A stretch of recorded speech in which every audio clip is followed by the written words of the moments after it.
Hello, everybody. Welcome back. I know it might have been a little bit confusing for those of you who are used to Super Auto Pets, and you're like, hey, what's this Magic the Gathering thing? So I figured it might be helpful for me to walk through a little bit of like a deck tech video. So I'll just show off my deck, I'll talk through each of the cards and what they do, and kind of the justification behind running them. And then hopefully, if you're thinking about it, you can get into Magic the Gathering too. Happy to play with you. And also, it's just a fun game and very enjoyable. So this is my mono red gangster deck. If I take a look, I have a couple, right? I had mono red plus white over here. This is my first iteration of mono red. I think I deleted the first one. But the concept behind mono red is the same pretty much regardless of whatever deck you're running.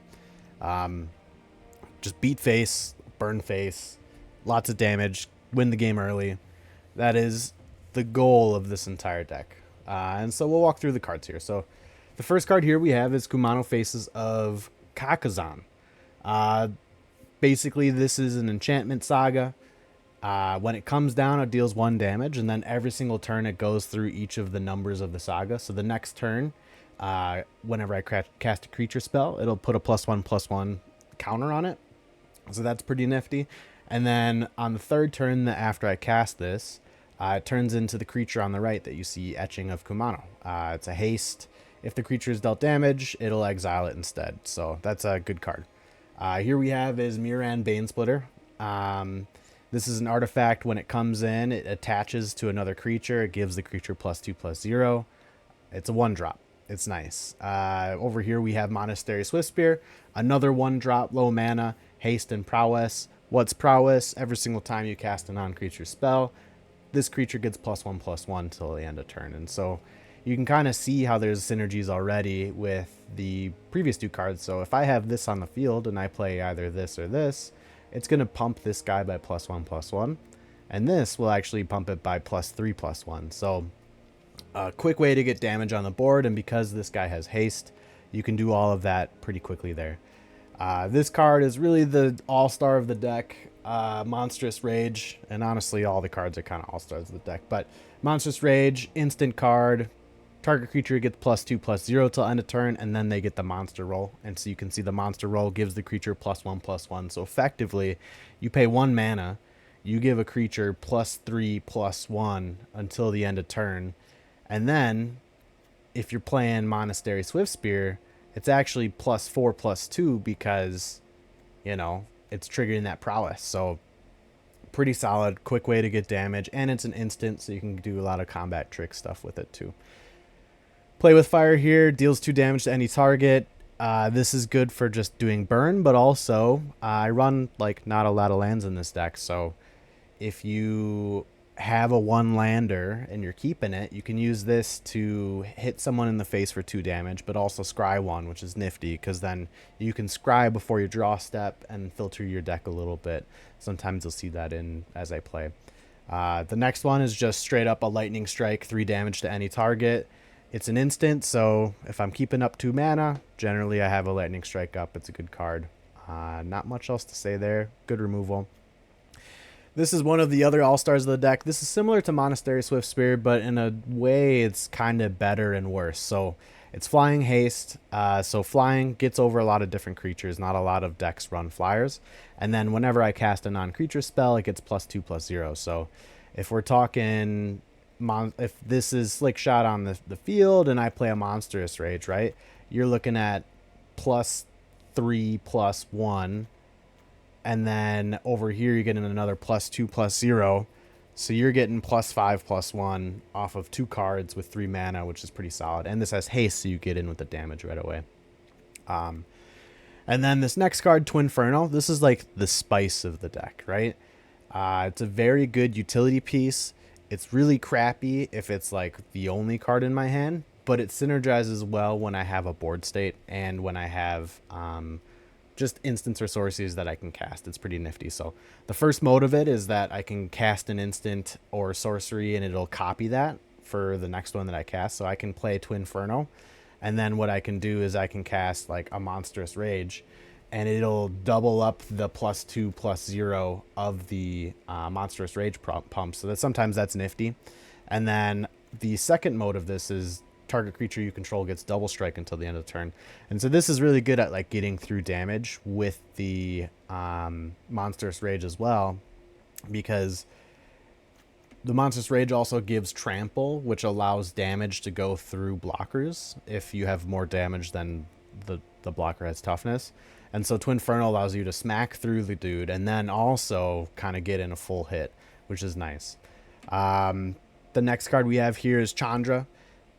This is just good value, right? Like, so this deck runs a lot of low mana cost cards, but there's not really any card draw. And so if I'm having a hand and there's a Chandra in there, and I have like 2 mana, this is like a good hand to keep generally, because if I can get Chandra out, this thing gives me a lot of value. Because let's say generally I'll have a Swift Spear out, so not only will it proc the prowess, it'll also proc the slick shot here with +2/+0, and then just the +1 adding a mana kind of helps with the mana base a little bit, getting to that O'Hare at the end there. And then the next mode where it says exile top card of your library. If it's red, you can cast it. The entire deck is red, so I don't really whiff unless there's a land. And a lot of times I don't want to hit lands, or if those lands are there, I just exile them, so that's good. My next draw is generally a card that I want to play.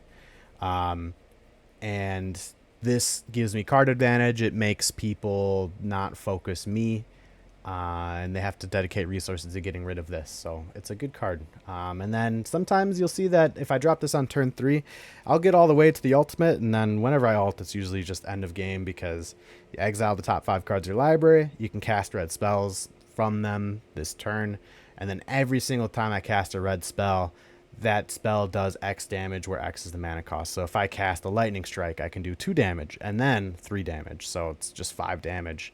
And this is the emblem is a perpetual thing. So after I hit the -7 on this, I basically win the game. Rending Flame here. This is kind of like a spicier card from like other red decks, I'd say. Like it's an instant. It deals 5 damage to target creature or planeswalker, and this is specifically in the main board of this deck to deal with Shieldred, because Shieldred is a POS broken card, and this is one of the only ways I can remove that card with mono red. So I run 2 of them because I don't want to draw it too often, but it's it can deal with Shieldred pretty well, so it's pretty good. The next card is the last piece, where it's O'Hare. This card kind of ramps you if someone removes it right away, but also whenever I fire off one of these play with fires, the Kumanos, lightning strikes, or even Chandra's +1, it will make the damage be equal to O'Hare's power. So whatever the 1 damage or 2 damage or 3 damage, it pumps it all the way to 4 damage. And there's some cool interactions where you can run like Monstrous Rage, hit the O'Hare, and then it pumps it by 3, and then like you can pay 1 mana and deal 7 damage. It's kind of silly. So whenever that happens, that's pretty good. And then running 21 Mountains, lean mana base. Yeah, so that's the deck. This is like what happens on the main board, right? So this is what I bring in standard. It's pretty quick. Honestly, the Bane Splitter kind of helps bring the spice out, or the quickness out. I've been saying spice a lot, but I think you get the gist. And then this is the sideboard here. So you'll see an End the Festivities in here. This deals with the red-white weenie deck that pumps out a bunch of 1/1s and then kind of tries to get in by just overwhelming you. And so this deals a lot of good damage. And then this also synergizes with O'Hare too, right? Because this is 1 mana, deal 4 damage if I have O'Hare out as well. The next sideboard card I have is Lithomantic Barrage. Deals 1 damage to target creature, or 5 damage if it's white or blue. So this is really good against those white-blue decks. I can get rid of the Rending Flame for a 1-drop, so it saves me on my mana curve. And then also, it's not counterable, so generally if I'm hitting against blue decks, they run counters to removal and stuff, so that's good. I run 1 copy of Abrade. Abrade either deals 3 damage to a target or destroys an artifact. So this is my artifact removal in the deck. One of the only pieces. So there's a lot of decks out there that run different artifact synergies. This is a good card against those decks. Return the Favor. This is a fun card. I learned about this at the locals from one of the dudes I played with. He like made it to the RCQ here and the regional qualifiers, and this is like a nifty card. I don't see it happening too often where I end up using it and it ends up being amazing, but the scenario he told me he ran it for is when someone's playing Atraxa, which has like a crazy enter the battlefield effect. You got 3 mana and you copy the Atraxa, which is really nice. So that's good. It also can kind of change the target of like removal or counter spells, and so it's kind of like a counter spell in mono red, which is nice. 3 mana hurts, but it's still good. Unlicensed Hearse here is really good against the land deck. Anything that does graveyard stuff, I can exile cards from people's graveyards. We hate the land graveyard deck. It is the most like annoying thing to go against because all they do is just pump out a bunch of lands, heal a bunch. It's like the antithesis of what mono red tries to do. It just gets really big, really wide, and it's like, oh, I have all these resources. Whatever, dude. You know, I played against one of this, someone playing that deck in paper, and they were like going through it and they didn't know how it worked. I'm like, come on, man. Like, this is real life. You're hurting my feelings by playing this deck. So that's Unlicensed Hearse. Otherwise, Brotherhood's End. This is just good removal from an artifact perspective, but also a creature perspective. This I side in usually against almost every single deck that I play against, just because 3 damage to each creature is really good, and then destroying artifacts is also really good. Furnace Punisher. This is really good for those land decks or a lot of decks that run lands that aren't basics. And so this really punishes them because it's a 3-drop. When it switches upkeeps, if they don't have 2 basic lands, they're basically taking 2 damage for free.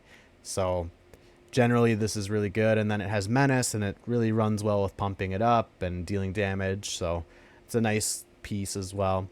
And then lastly, Urbask Forge, which is just a really great artifact for mono red. You get it out. It's really good against the black decks or like control decks. If you can get it on the battlefield and it sticks, a lot of the removal that comes out, they're wasting it on this token that I'm getting for free every turn. So people don't like spending the removal on it. And then when it can kind of become a problem as the game gets later and later. So that's the game plan here. And so, yeah, that's the deck. That is the Spice. The rotation is happening in August, I think, with Bloomborough. So it's kind of a bummer. This deck won't be the same.